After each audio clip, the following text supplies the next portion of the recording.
ಕಡೆ ಸ್ವಚ್ಛ ಭಾರತ ನಿರ್ಮಲ ಬಂಟ್ವಾಳ ಎಂದು ಗಮನ ಸೆಳೆಯುವ ಬೋರ್ಡ್ ಬರಹ. ಅದರ ಕೆಳಭಾಗದಲ್ಲಿ ಕೊಳಚೆ ಹಾಗೂ ಮಳೆ ನೀರು ನಿಂತು ಸೊಳ್ಳೆ ಉತ್ಪತ್ತಿಯಾಗುತ್ತಿರುವ ದೃಶ್ಯ.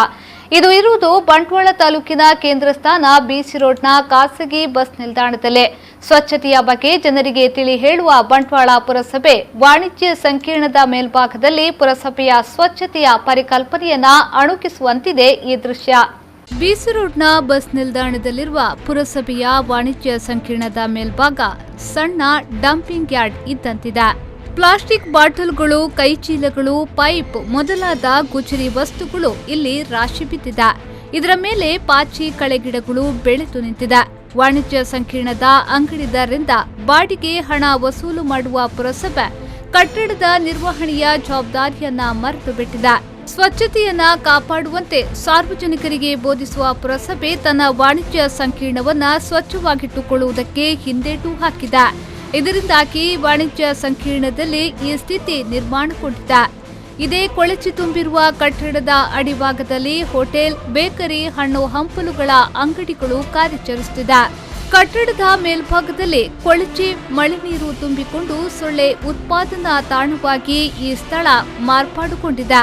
ಸೊಳ್ಳೆಯ ಲಾರ್ವಾ ನೀರಿನಲ್ಲಿ ತುಂಬಿಕೊಂಡಿದೆ.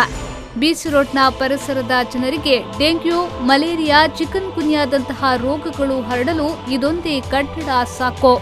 ಇಲ್ಲಿ ಎಸೆದಿರುವ ಪ್ಲಾಸ್ಟಿಕ್ ಬಾಟಲ್, ಡಬ್ಬಗಳು ಮಳೆ ನೀರು ತುಂಬಿಕೊಂಡು ಅವುಗಳಲ್ಲೂ ಸೊಳ್ಳೆಗಳು ಸಂತಾನಾಭಿವೃದ್ಧಿ ಮಾಡಿಕೊಳ್ಳುತ್ತಿವೆ.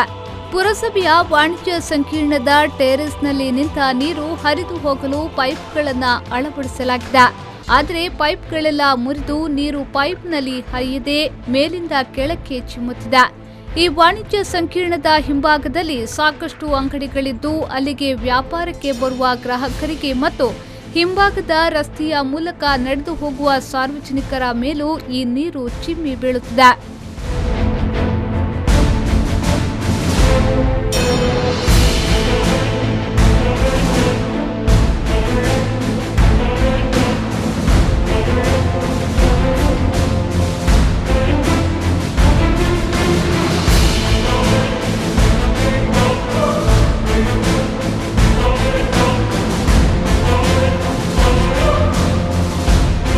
ಈ ಲೀಕೇಜ್ ನಿಲ್ಲಿಸಲು ಇಲ್ಲಿನ ಅಂಗಡಿದಾರರು ಹಲವು ಬಾರಿ ಪ್ರಯತ್ನಿಸಿದ್ದಾರೆ.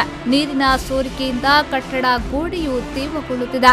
ಮೇಲಿನಿಂದ ಚಿಮ್ಮಿ ಬೀಳುವ ನೀರಿನಿಂದ ಇತ್ತೀಚೆಗಷ್ಟೇ ಪುರಸಭೆ ಇಲ್ಲಿನ ಕಾಲ್ದಾರಿಗೆ ಅಳವಡಿಸಿದ ಇಂಟರ್ಲಾಕ್ ಎದ್ದು ಹೋಗುವ ದಿನ ದೂರವಿಲ್ಲ. ಒಟ್ಟಿನಲ್ಲಿ ಪುರಸಭೆಯ ನಿರ್ವಹಣೆಯ ಕೊರತೆಯಿಂದಾಗಿ ಈ ದುರಾವಸ್ಥೆ ನಿರ್ಮಾಣಗೊಂಡಿದೆ. ತನ್ನ ಕಟ್ಟಡವನ್ನ ಮೊದಲು ಸ್ವಚ್ಛವಾಗಿಟ್ಟುಕೊಂಡು ಇತರ ಕಟ್ಟಡಗಳ ಸ್ವಚ್ಛತೆಯೆಡೆಗೆ ಪುರಸಭೆ ಆದ್ಯತೆ ನೀಡುವಂತೆ ಸ್ಥಳೀಯರು ಆಗ್ರಹಿಸಿದ್ದಾರೆ. ಸಂದೀಪ್ ಸಾಲ್ಯನ್, ವಿ4 ನ್ಯೂಸ್ 24/7 ಬಂಟ್ವಾಳ.